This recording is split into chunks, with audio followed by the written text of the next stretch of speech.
মে'ৰ 31 তাৰিখে ভিক্টৰ দাসে কৈছিলে যে আমাৰ যোনটো অসমত এটা লাচিতৰ নাম লৈ সংগঠন তেওঁলোকে খুলিছে, সেই লাচিতৰ নাম লৈ খোলা সংগঠনটোৱে চান্দা উঠাই মানুহৰ ইম'শ্যনছৰ লগত খেলি, জাতীয়তাবাদৰ লগত খেলি তেওঁলোকে কিবা কিবি কৰি আছে, ৰাইট? তাৰপিছত 1 জুন আৰু 2 জুনত ভিক্টৰ দাসক কি কৰিলে? ভিক্টৰ দাস এজন বৰ বেয়া মানুহ, চৰিত্ৰহীন মানুহ, অমুক মানুহ, ভোগ মানুহ। ভাই ব্ৰ' মেন, লাইক মই এটা কথা কৈছোঁ ন, সঁচা কথা কোৱাৰ কাৰণে তুমি মোক যিয়ে কৈ নিদিয়া, মই ঠাণ্ডা হৈ নাযাওঁ। মই 24 ঘণ্টা মাৰ খাইছোঁ, 28 ঘণ্টা মাৰ খাইছোঁ, ঠিক আছে, 12 ঘণ্টা মাৰ খাইছোঁ, কিন্তু মাত নামাতাকে আছোঁ নেকি? 100% মাৰ খাইছোঁ। মই কৈছোঁ মই মাৰ খাইছোঁ ভাই, আবে মোৰ দৰে মাৰ খাই দেখা, মই এইখিনিয়ে কৈছোঁ। মই মাৰ খাইছোঁ, এণ্ড মই 100% মাৰ খাইছোঁ। মই যিটো লেভেলত মাৰ খাইছোঁ সেইটো লেভেলত মাৰ কোনেও খায়ে পোৱা নাই। লেংটা কৰি কোবাইছে মোক, লেংটা কৰি ব্ৰ', লেংটা কৰি মোক কোবাইছে। যিটো লেভেলত কোবাইছে সেইটো লেভেলত যদি তই মাৰ খাব পাৰ তেনেহ'লে তই সহ্য কৰি দেখাই দে। আজিৰ পৰা মোটামুটি 4-5 মাহ আগত, 6 মাহ আগত সকলোৱে দেখিছে যে মই লাচিত সেনাৰ সকলোখিনি মেম্বাৰক মই ভাল পাওঁ। দেখিছেনে নাই? লাচিত সেনাৰ সকলোখিনি মানুহক মই ভাল পাইছিলোঁ, লাচিত সেনাৰ সকলোখিনি মানুহক মই সন্মান কৰিছিলোঁ। লাচিত সেনাৰ প্ৰত্যেকজন যিমান মানুহ আছিলে, যে লাচিত সেনাত যিমান মানুহ আছিলে, বীৰ লাচিত সেনাত যিমান মানুহ আছিলে, মই এইখিনিয়ে কৈছোঁ, বীৰ লাচিত সেনাত যিমান মানুহ আছিলে সকলোকে ভাল পাইছিলোঁ। আজিৰ পৰা প্ৰায় 4-5 মাহ আগত মই সকলোকে বহুত সন্মান কৰিছিলোঁ। মই ভাবিছিলোঁ এওঁলোকে কিবা এটা চেঞ্জ আনিব পাৰিব, এওঁলোকে কিবা এটা সলনি কৰিব পাৰিব, এওঁলোকে কিবা এটা কৰিব, যে বীৰ লাচিত সেনাই এটলিষ্ট এই সংগঠনটো, নতুনকৈ যিটো সংগঠন হৈছে, এই সংগঠনটো কেতিয়াও বিক্ৰী নাযায়। কথাটো বুজি পাইছনে? যে বীৰ লাচিত সেনা যিটো সংগঠন, এই সংগঠনটোৰ প্ৰত্যেকজন মানুহৰ লগত মোৰ ভাল আছিলে, প্ৰত্যেকজন মানুহক মই ভাল পাইছিলোঁ, ঠিক আছে, প্ৰত্যেকজন মানুহৰ লগত মোৰ কণ্টেক্ট আছিলে, প্ৰত্যেকজন মানুহৰ লগত মোৰ ফটো আছে, মিটিং আছে, ইটো আছে, সিটো আছে। মই নিজে কথা পাতোঁ, দাদা এইটো কৰিলে কেনেকুৱা হ'ব, দাদা সেইটো কৰিলে কেনেকুৱা হ'ব। ইভেন বিকাশ অসম দা যোনটো আছে, বিকাশ অসম দাই দিছপুৰ থানাতো কৈছে বোলে ভিক্টৰক মই ভাল ভাল কথা শিকাইছোঁ, ভিক্টৰক মই গাইড কৰিছোঁ, ভিক্টৰক এইটো কৰিছোঁ, ভিক্টৰক এইটো কৰিছোঁ। কিন্তু মই এটা কথা কৈছোঁ যে মই যেতিয়া গম পালোঁ যে নাই, হাৰে চালা, এতিয়া ইয়াতে বহুত মানুহ থাকিব পাৰে, যিমান মানুহবিলাক আছে যোনে বীৰ লাচিত সেনাক পইচা দিছে, ইয়াতে বহুত মানুহ এনেকুৱা থাকিব পাৰে যোনে বীৰ লাচিত সেনাক পইচা দিছে, বা এনেকুৱা বহুতো তথ্য মোৰ হাততো আছে যোনে বীৰ লাচিত সেনাক পইচা দিছে অকল এটা কেছ ছল্ভ কৰি দিয়াৰ কাৰণে, ঠিক আছে। চ' বস্তুটো এনেকুৱা ধৰণৰ যে আমাৰ মানুহখিনিয়ে এই কথাটো বুজি পোৱা উচিত যে কিছুমান সংগঠন, সেই সংগঠনবিলাকক আপোনালোকৰ চৰকাৰে চলাই থাকে,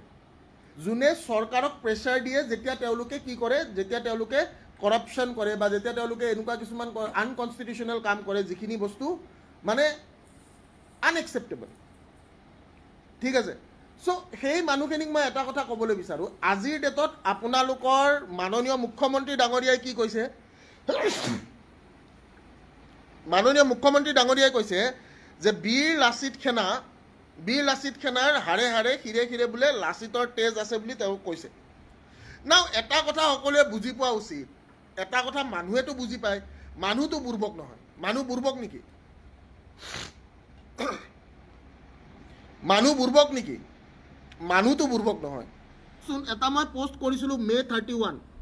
মোক যদি কোনোবাই বেয়া পায় নাজানো, বাট দিনটো অলপ খবৰ লৈ এটা কথা গম পালোঁ যে বীৰ লাচিত সেনাটো একচুৱেলি হিমন্ত ডেডিয়ে পুহি থোৱা এটা সেনা। বহুত দুখত কৈছোঁ, বহুত দুখ, বহুত বেছি। অকলে যুদ্ধ কৰিম সদায় অন্যায়ৰ বিৰুদ্ধে বা কৰাপশ্যনৰ বিৰুদ্ধে কৰিম। মই জাতিৰ নাম লৈ বিক্ৰী নাযাওঁ, মই জাতিক ভাল পাওঁ মোৰ জাতিটোক। মই বেয়া হৈ কিন্তু এদিন চব চেঞ্জ কৰিম, চিয়'ৰ। অকলে কৰিম 100% চিয়'ৰ, ঠিক আছে। পাপা শ্বহীদ হৈছে, ময়ো হ'ম। পইচা চব নহয়, মৰি যাম, বিক্ৰী নাযাওঁ। মই পাপাক উত্তৰ দিব আছে বহুত। এইটো মোৰ May 31 তাৰিখৰ পোষ্ট। আৰু আজি আপোনালোকৰ মুখ্যমন্ত্ৰীৰ মন্তব্য এইটো, বীৰ লাচিত সেনাক লৈ মুখ্যমন্ত্ৰী ডক্টৰ হিমন্ত বিশ্ব শৰ্মাৰ ডাঙৰ মন্তব্য। এইটো মই অলপমান ভালকৈ ক'বলৈ বিচাৰোঁ। বোলে বিগ ব্ৰেকিং নিউজ, এটা বিগ ব্ৰেকিং নিউজ সকলোৱে জানাটো উচিত যে সকলো যিমান অকণমান ভালকৈ কৰিব ইচ্ছা আছে please I would love to do it ঠিক আছে I would love to do it এনেকৈ কৰিলে অলপমান বেয়া হ'ব নেকি অলপমান ভালকৈ কৰাটো উচিত কাৰণ যিহেতুকে এইটো এটা বিগ ব্ৰেকিং নিউজটোৱে দিয়া উচিত যে বিগ ব্ৰেকিং নিউজ ভিক্টৰ দাসে কোৱা কথাবোৰ সঁচা হৈ যায় মানে কিয় বা কেনেকৈ নাজানো big breaking news let us do it ঠিক আছে আমি বঢ়িয়াকৈ কৰিম let us take it on the note বোলে বিগ ব্ৰেকিং নিউজ আপোনালোক সকলোকে এটা ডাঙৰ তথ্য আজি জনাবলৈ মই পাই সুখী আৰু আপোনালোক সকলোৱে এটা কথা গম পাবলৈ আজি অসমৰ ৰাইজে এটা কথা গম পাব যে যিটো আপোনালোকক মে 31 তাৰিখে ভিক্টৰ দাস ডাঙৰীয়া যিটো ভিক্টৰ দাস ডাঙৰীয়া খুবেই চৰ্চিত এটা টিচাৰ খুবেই চৰ্চিত এটা মাষ্টৰ সেই মাষ্টৰজনৰ এটা উদ্ভণ্ডালি কেইদিনমান আগতে বীৰ লাচিত সেনাৰ এজন ফকতীয়া বিল্লাই আপোনালোকৰ আগত উদঙাই দিছিলে আজি সেই বীৰ লাচিত সেনাৰ যিখিনি মন্তব্য ভিক্টৰ দাস ডাঙৰীয়াই দাঙি ধৰিছিলে সেইখিনি মন্তব্য আজি আপোনালোকৰ আগত জনাবলৈ পাই সুখী যে ভিক্টৰ দাসে কোৱা কথাটো আকৌ এবাৰ সঁচা পৰিণত হ'ল and date is on to screens Bir Lachit Sena লৈ মুখ্যমন্ত্ৰী ডক্টৰ হিমন্ত বিশ্ব শৰ্মাৰ ডাঙৰ মন্তব্য বীৰ লাচিত সেনা সংগঠনটোৰ গাত লাচিতৰ তেজ শিৰে শিৰে বৈ আছে তেওঁলোকে বুজি উঠিছে অসমৰ নামটো দেখোন গু লিখি দিছে এইটো কোনটো চেনেল এইটো অসমৰ নামটো হাগি দিছে যে অসমৰ নামটো হাগি দিছে দেখোন ই অসমৰ নামটো হাগি দিলে নহয় এইটো নিউজ 9 এইটো কোন স্বত্বাধিকাৰী মই নাজানো নিউজ 9 বুলি যোনটো স্বত্বাধিকাৰী ঠিক আছে নিউজ 9ৰ যোন স্বত্বাধিকাৰী বা যোনে পোষ্ট কৰে আকৌ মই কৈছোঁ যে অসম হয় বাবু এইটো অসমৰ কথা হ'ব লাগিছিলে এইটো অসম হ'ব লাগিছিলে নাই বাবু নিউজ 9ৰ স্বত্বাধিকাৰীক মই কৈছোঁ এইটো নিউজ 9ৰ স্বত্বাধিকাৰী তেওঁক মই জনাবলৈ বিচাৰোঁ কৰ্মচাৰীবিলাকক অকণমান চেক কৰিব দিব স্পেলিংবিলাক অসমৰ জেগাত কিবা অসম লিখি থৈ দিছে ঠিক আছে কিন্তু কথাটো যিয়ে লিখিছে এইটো একো বেয়া লিখা নাই অসমৰ ৰাইজে এইটো বস্তু বিশ্বাস কৰিছে নে নাই কৰা যে বীৰ লাচিত সেনা এটা বিক্ৰী যোৱা সংগঠন আৰু এইটো 100% প্ৰুফ কৰি দিছোঁ যে বীৰ লাচিত সেনা এতিয়া এটা বিক্ৰী যোৱা সংগঠন আৰু সেই সংগঠনটো যে বিক্ৰী গৈছে তাৰে হাতে হাতে মোৰ তাত প্ৰুফ আছে কি আছে প্ৰুফ আছে বীৰ লাচিত সেনা ইজ এ বিক্ৰী যোৱা সংগঠন আৰু তেনেকুৱা সংগঠনৰ মানুহৰ লগত মই জড়িত আছিলোঁ মই নিজে লাজ পাইছোঁ যে তেনেকুৱা সংগঠনৰ মানুহৰ লগত মই জড়িত হৈ আছিলোঁ মই তেওঁলোকৰ লগত কথা পাতিছিলোঁ ঠিক আছে মোৰ নিজৰ লাজ লাগিছে আৰে বিক্ৰী যদি যাবই আছে তেনেহ'লে এইবিলাক মানুহক ভুৱা দেখাই লাভ নাই নহয় এক্টিং কৰি কি লাভ আছে মানুহক এক্টিং কৰি দেখায় বোলে নহয় মই ভাল নহয় ভাই মই ভাল দেখাইছোঁ নেকি মই কেতিয়াবা ভাল দেখাইছোঁ নেকি ভিক্টৰ দাসে কেতিয়াবা ভাল দেখাইছে নেকি ভিক্টৰ দাসে ভাল কেতিয়াও দেখুৱা নাই এতিয়াও দেখুৱা নাই ভিক্টৰ দাসে ভাল নেদেখায় ভিক্টৰ দাস ভাল মানুহ নহয় ভিক্টৰ দাসৰ চিন্তাধাৰাবিলাক ভাল Victor Das is not a ভাল মানুহ অমৰজিৎ কেঁচা হে সত শ্ৰী আকাল অভি দেখা তেৰা কমেণ্ট ঠিক আছে এইটো এটা আপোনালোকে দেখা পাইছে যদি দেখা পাইছে ইয়াতে মই এইটো মে 31 তাৰিখ ঠিক আছে মে 31 তাৰিখে মই এটা পোষ্ট কৰিছিলোঁ যদি আপোনালোকে দেখা পাই আছে ঠিক আছে যদি আপোনালোক সকলোৱে দেখা পাই আছে মে 31 তাৰিখে মই এটা পোষ্ট কৰিছিলোঁ যে মোক যদি কোনোবাই বেয়া পাই নাজানো তাত দিনটো অলপ খবৰ লৈ এটা কথা গম পালো যে বীৰ লাচিত সেনা একচুৱেলি হিমন্ত দেদিয়ে পুহি থোৱা এটা সেনা বহুত দুখত কৈছো যে বহুত দুখত ক'বলগীয়া হৈছে মই জাতিক ভাল পাওঁ মোৰ জাতিটোক আৰু আজি আপোনালোকৰ জুলাই 26 তাৰিখ বীৰ লাচিত সেনাক লৈ মুখ্যমন্ত্ৰী ডক্টৰ হিমন্ত বিশ্ব শৰ্মা এটা ডাঙৰ মন্তব্য মই আকৌ এবাৰ কৈছো ঠিক আছে আৰু এই কথাটো মই কিয় কৈছো এই কথাটো মই আজি একচুৱেলি এনে মই হাফ পেণ্ট পিন্ধি থাকো সকলোৱে গম পায়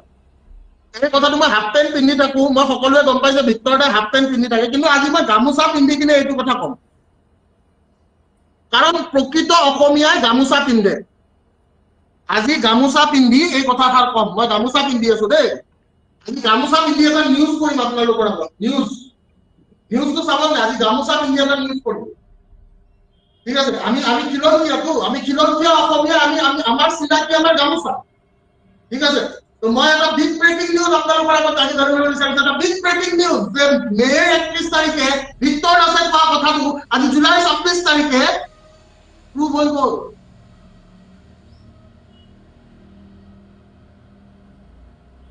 ঠিক আছে তো এইটোৱে হ'ল কথা যে সবতকে ডাঙৰ কথা ঠিক আছে মই এইখিনিয়ে ক'লো ন ভৱজিৎ ভগৱানক কবি যে ভিক্টৰ দাসেতো কেতিয়াও জীৱন্ত হিচাপে লগ নাপায় কাৰণ যোনদিনা জীৱন্ত হিচাপে তোক লগ পাম সিদিনাই তোৰ লাষ্ট দিন হ'ব আৰু তোৰ গড়েশ্বৰৰ মই খবৰ লৈ আছো গড়েশ্বৰ এতিয়া ৰাতি মোৰ হেৰি চাচোন